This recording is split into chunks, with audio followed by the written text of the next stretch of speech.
الحمد للہ رب العالمین والعاقبۃ للمتقین والصلاة والسلام علی سید الانبیاء والمرسلین اما بعد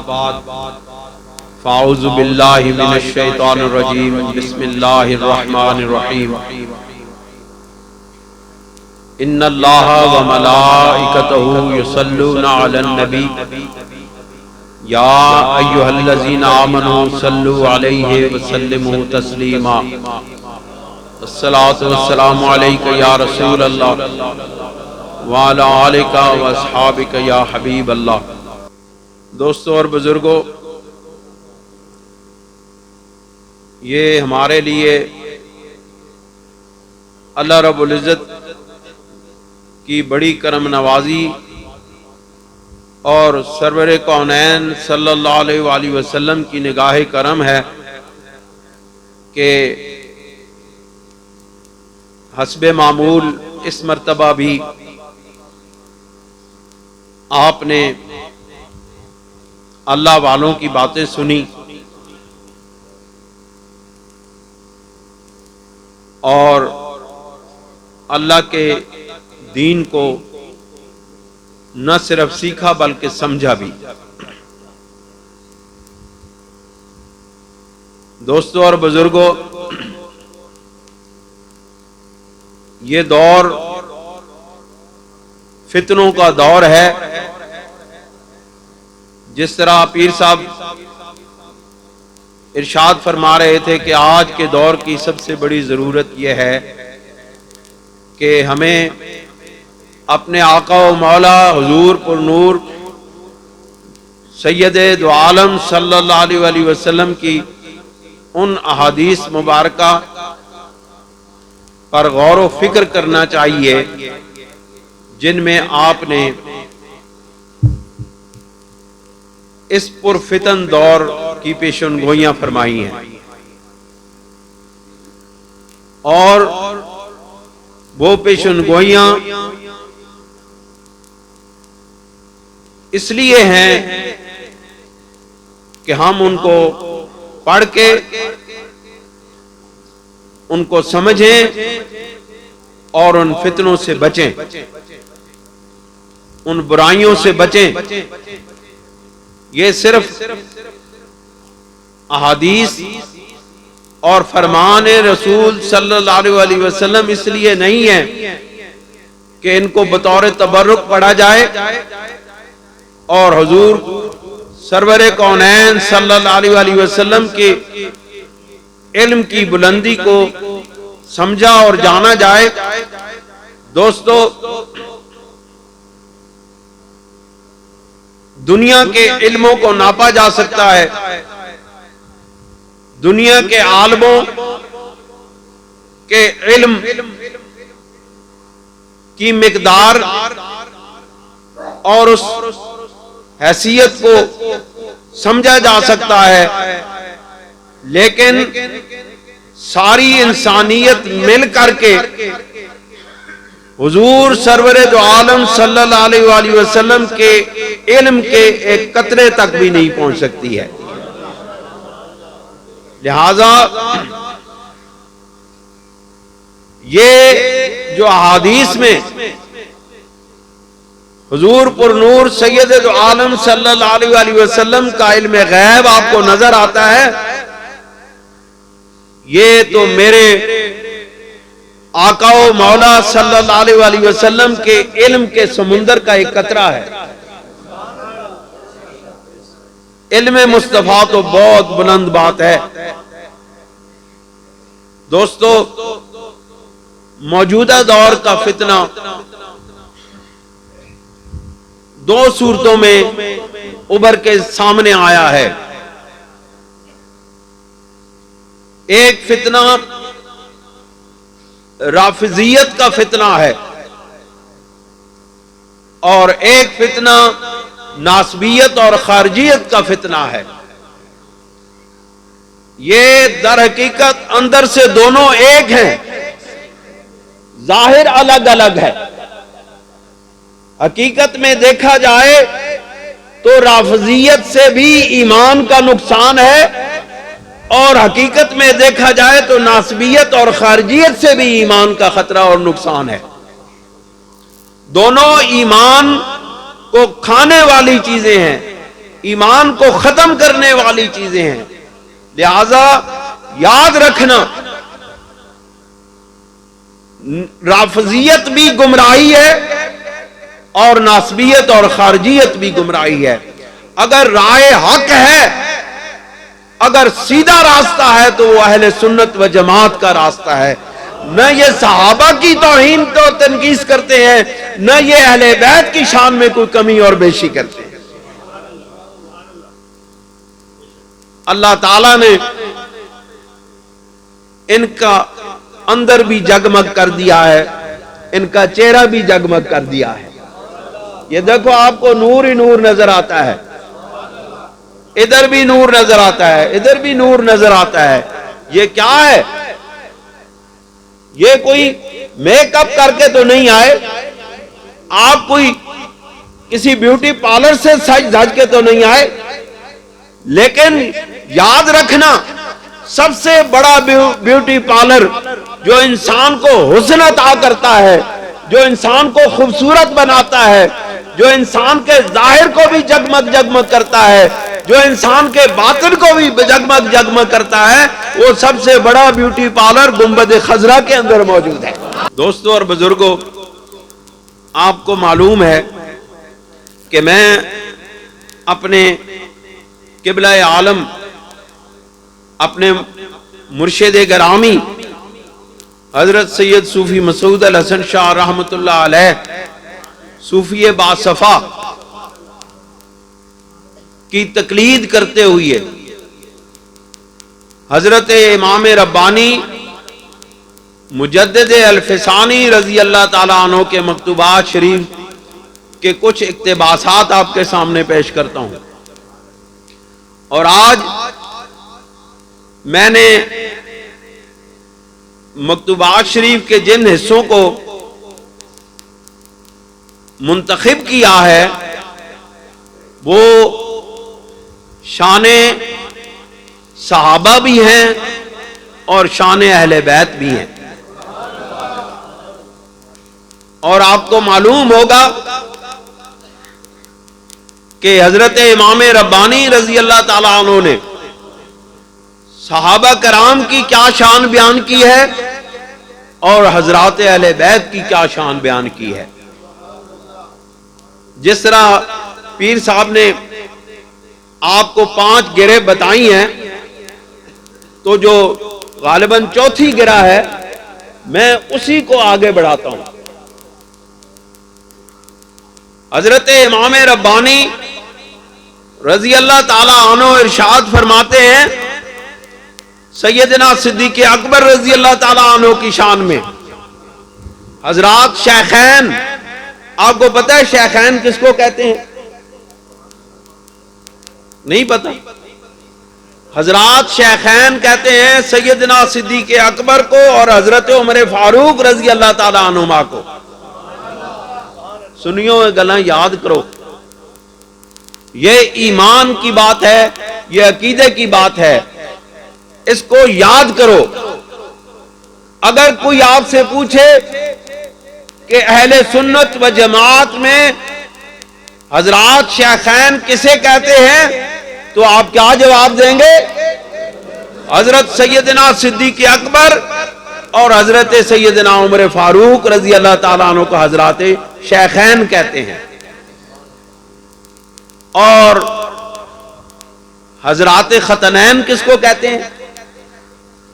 جن سے رسول اللہ صلی اللہ علیہ وسلم کی دامادی کی نسبت جن کو حاصل ہے ان کو کیا کہتے ہیں؟ حضرات ختنین کون سے ہیں؟ سیدنا عثمان غنی رضی اللہ تعالیٰ عنہ اور حضرت سیدنا علی المرتضی رضی اللہ تعالیٰ عنہ۔ پہلے دو حضرات شیخین ہیں، اور جن کو نبی کریم صلی اللہ علیہ وسلم کی دامادی کا شرف حاصل ہوا ان کو حضرات ختنین کہتے ہیں۔ حضرت امام ربانی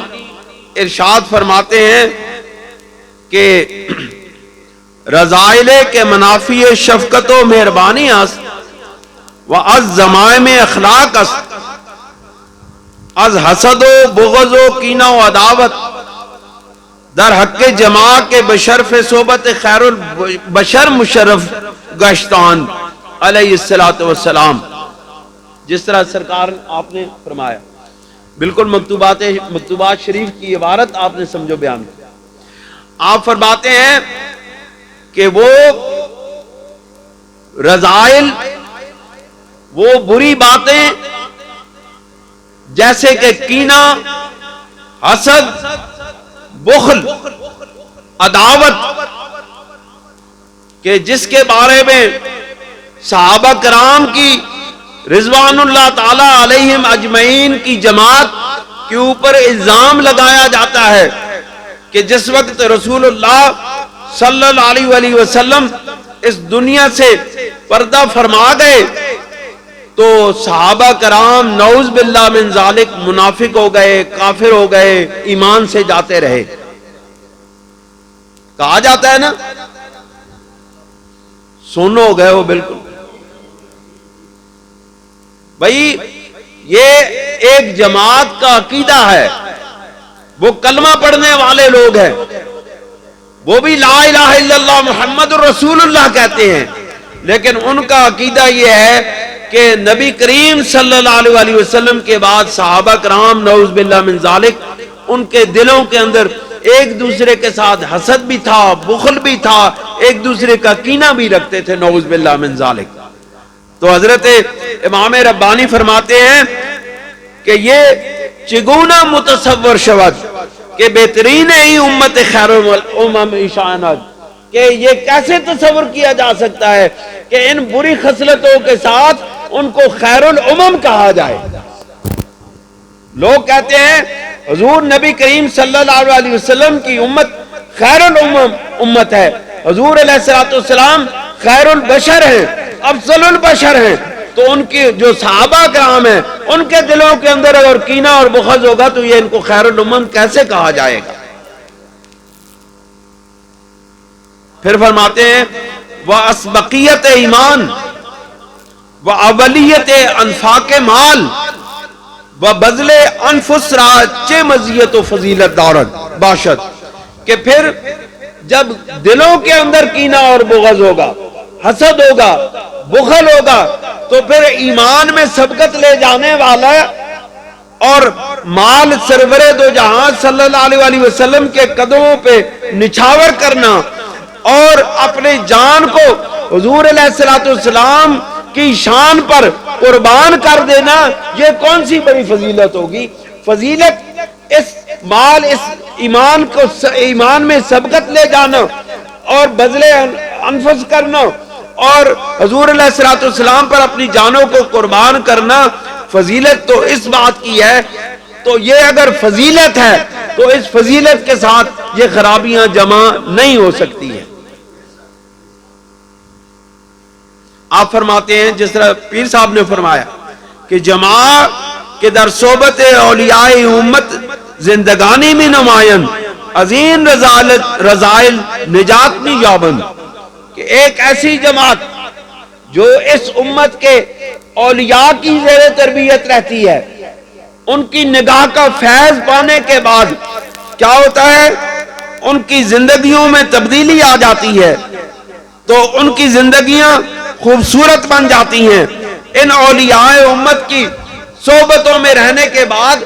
دل پاک ہو جاتے ہیں، رذائل ختم ہو جاتے ہیں، نفس پاک ہو جاتا ہے، قلب پاک ہو جاتا ہے، لطائف روشن ہو جاتے ہیں، اللہ کے انوار کا انسان محبت و مرجع بن جاتا ہے. پھر کیا ہوتا ہے؟ پھر کیا ہوتا ہے کہ یہ انسان اللہ کا ولی بن جاتا ہے. تو کہتے ہیں جب یہ اللہ کے محبوب کے غلاموں کی یہ طاقت ہے کہ وہ ایک نگاہ سے دلوں کو منور کر دیتے ہیں، تو پھر رسول اللہ صلی اللہ علیہ وسلم کی بارگاہ میں بیٹھنے والوں کے دل کیسے منور نہ ہو. میں مختصر کرتے ہوئے بیان کرتا ہوں کہ مجدد پاک نے ارشاد فرمایا کہ قدام انصاف است کہ حضرات شیخین رضی اللہ تعالی عنہما بین توہم بد یاد نمودہ، کہ یہ کیسے، کون سا انصاف ہے، یہ کون سا انصاف ہے کہ جب اللہ کے ولیوں کو یہ شان حاصل ہے کہ وہ دلوں کو پاک کر دیتے ہیں، وہ ایک نگاہ ڈالتے ہیں، ولایت کی منزلیں طے کروا دیتے ہیں، تو پھر حضرات شیخین رضی اللہ تعالی عنہما کو رسول اللہ صلی اللہ علیہ وسلم سے اتنا فیض بھی نصیب نہیں ہوا، یہ کون سی انصاف کی بات ہے یہ عقیدہ رکھنا؟ بلکہ سب سے زیادہ فیض جو سرور دو عالم صلی اللہ علیہ وسلم کا نصیب ہوا وہ حضرات شیخین صحابہ کرام اہل بیت کو عطا ہوا ہے۔ مجدد پاک ارشاد فرماتے ہیں کہ حضرت صدیق رضی اللہ تعالیٰ عنہ بحکم نص قرآنی اتقائے این امت است، کہ حضرت سیدنا صدیق اکبر رضی اللہ تعالیٰ عنہ قرآن مجید کی آیت کے نص کے مطابق سب سے متقی اس امت کا اگر کوئی سب سے متقی ترین انسان ہے تو وہ حضرت سیدنا صدیق اکبر ہیں، زیرا کہ اجماع مفسرین است، اس لیے کہ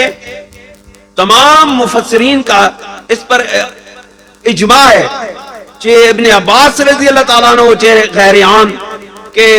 حضرت ابن عباس رضی اللہ تعالیٰ عنہ عبداللہ ابن عباس جو حضرت رسالت مآب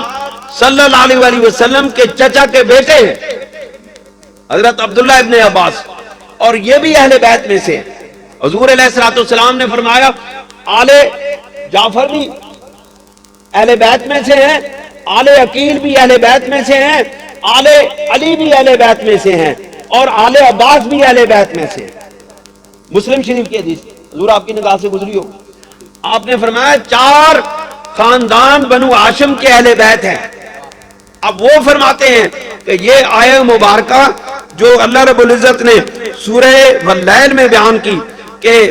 وَسَيَجَنَّبُهَا الْأَتْقَى الَّذِي يُؤْتِي مَالَهُ يَتَزَكَّى، کہ یہ وہ ہستی ہے کہ جس کو دوزخ کی آگ سے دور رکھا گیا ہے اور جس نے اپنا مال اپنے تزکیہ نفس کے لیے وَمَا لِأَحَدٍ عِندَهُ مِن نِعْمَةٍ تُجْزَى، اور خرچ کیا اپنے نفس کی تزکیہ کے لیے خرچ کیا اور اس پر کسی کا احسان نہیں تھا، اس پر کسی کا احسان نہیں تھا کہ وہ اس احسان کو ادا کرنے کے لیے خرچ کرتا۔ تو حضرت ابن عباس رضی اللہ تعالیٰ عنہ فرماتے ہیں کہ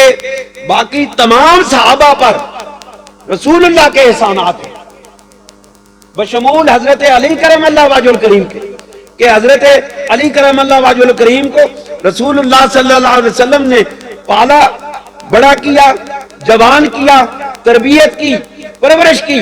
اور اپنی دامادی کا شرف بخشا۔ اتنے بڑے احسانات اور کسی پر ہو ہی نہیں سکتے جتنے علی مرتضیٰ کرم اللہ وجہ الکریم پر رسول اللہ کے ہوئے ہیں۔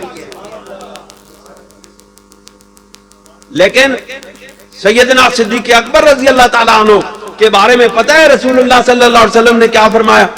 آپ نے فرمایا میں نے سب کے احسانوں کا بدلہ دے دیا ہے، لیکن صدیق اکبر کے احسانوں کا بدلہ میں اس دنیا میں نہیں چکا سکا، میں اس کے احسان کا بدلہ قیامت کے روز ادا کروں۔ دوستو، ایک اور بات بھی کہی جاتی ہے کہ سیدنا صدیق اکبر رضی اللہ تعالیٰ عنہ نبی کریم صلی اللہ علیہ وسلم کے سیاسی خلیفہ ہیں۔ ایسی بات کہا جا رہا ہے، کہا جا رہا تھا اور اب بھی کہا جا رہا ہے کہ سیدنا صدیق اکبر رضی اللہ تعالیٰ عنہ نبی کریم صلی اللہ علیہ وسلم کے سیاسی خلیفہ ہیں، اور نعوذ باللہ من ذالک ان کو حضور سرور دو عالم صلی اللہ علیہ وسلم کی روحانیت کا فیض نہیں ملا ہے۔ دوستو، میرا خیال ہے کہ کوئی عقل مند بندہ تو یہ نہیں کہہ سکتا، کیوں جی؟ عقل والا بندہ نہیں کہہ سکتا، ایک کوئی بہت پڑھا لکھا بندہ کہہ سکتا، کیوں جی؟ اور یہ وہی کہہ سکتا ہے جس کو علم کا بخار ہو جائے یا علمی ہیضہ ہو جائے، یہ ان دو بندوں کے سوا اور کوئی نہیں کہہ سکتا۔ کہ صدیق اکبر رضی اللہ تعالیٰ عنہ کو حضور نبی کریم صلی اللہ علیہ وسلم کا روحانی فیض نہیں ملا،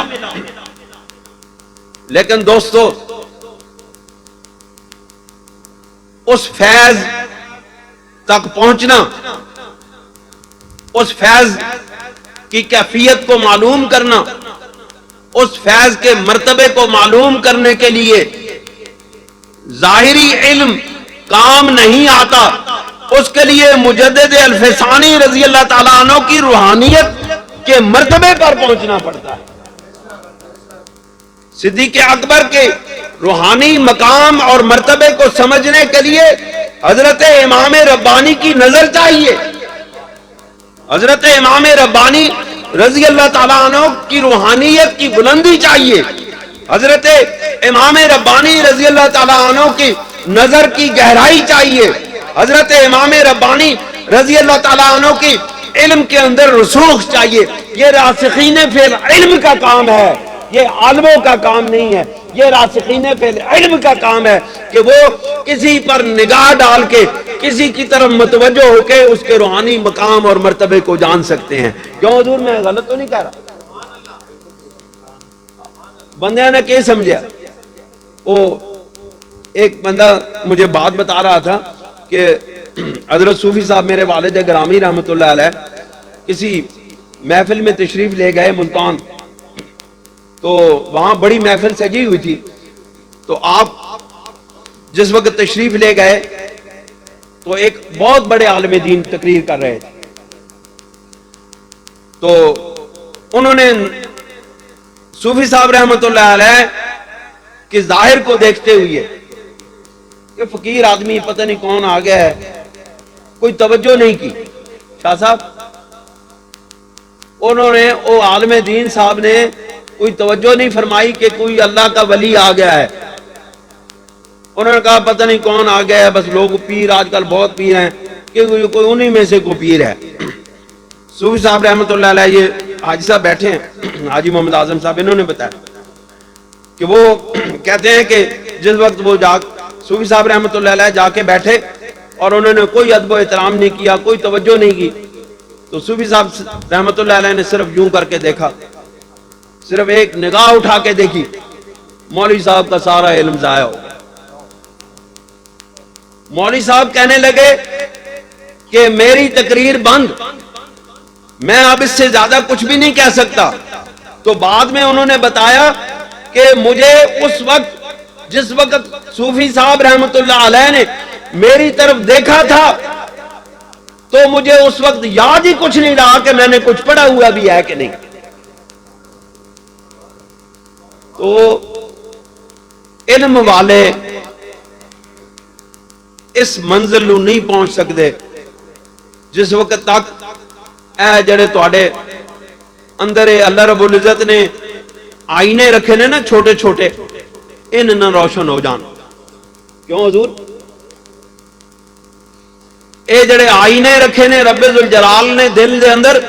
اے جس وقت تک روشن اور منور نہ ہو جان تسی کسے اللہ دے بندے نو پہچان ہی نہیں سکتے۔ حضرت امام ربانی رضی اللہ تعالیٰ عنہ نے ارشاد فرمایا، سیدنا صدیق اکبر رضی اللہ تعالیٰ عنہ کے